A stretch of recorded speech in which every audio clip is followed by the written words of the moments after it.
विकासाचा ध्यास आणि सर्वसामान्यांचा विश्वास. माढा विधानसभा मतदारसंघाचे कर्तबगार आमदार आणि श्री विठ्ठल सहकारी साखर कारखान्याचे यशस्वी चेअरमन माननीय श्री अभिजित आबा पाटील यांना वाढदिवसाच्या हार्दिक शुभेच्छा. शुभेच्छुक राष्ट्रवादी काँग्रेस शरदचंद्र पवार पक्ष, माढा विधानसभा मतदारसंघ.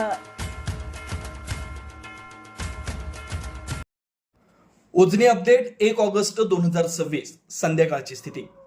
उजनी धरणातून 81,600 क्युसेक्सनं भीमा नदीच्या पात्रात पाणी सोडलं जात आहे. हा विसर्ग सकाळी 70,000 होता, तो आता 80,000 करण्यात आलाय. कारण दौंडजवळ उजनीमध्ये मिसळणारी पाण्याची आवक आहे ती सायंकाळी 5 वाजता जवळपास 97,000 क्युसेक होते. तर वीर धरणाचा विसर्ग कमी करून तो 14,456 इतका ठेवण्यात आलाय. सध्या या पाण्यामुळे पंढरपूरमध्ये भीमा नदी दुथडी भरून वाहते, पूर सदृश स्थितीमध्ये आहे. जवळपास 77,000 विसर्ग पंढरपूरमध्ये येत होता. नीरा आणि भीमा नदी या वीर आणि उजनीच्या पाण्यामुळे दुथडी भरून वाहत आहेत.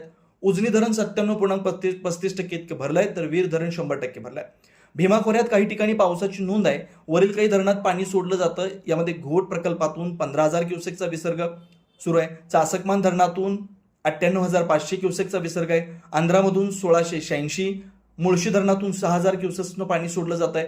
खडकवासला धरणातून 856 क्युसेकचा सध्या विसर्ग सुरू आहे. सोडण्यात येणाऱ्या विसर्गात कमी करण्यात आलाय, त्यामुळे उजनीमध्ये येणारी आवक सुद्धा कमी झाली आहे.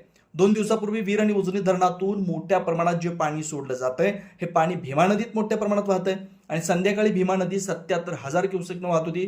त्यामध्ये आणखी वाढ होणार आहे. त्यामुळे नदीकाठी असणाऱ्या व्यास नारायण झोपडपट्टी व अंबाबाई झोपडपट्टी येथील नागरिकांना सतर्कतेचा इशारा देण्यात आलाय. ज्या ठिकाणी सखल भागात पाणी जात आहे तेथील नागरिकांना प्रशासनाच्या वतीनं स्थलांतरित करण्याचं काम सुरू आहे. उजनी व भीमा नदीची नवनवीन अपडेट पाहण्यासाठी विठाई न्यूज चॅनलला सबस्क्राईब करा, बेल आयकॉन बटन दाबायला विसरू नका आणि ही बातमी आत्ताच आपल्या व्हॉट्सअप ग्रुपवर पुढे पाठवा, जेणेकरून शेतकरी सतर्क राहतील.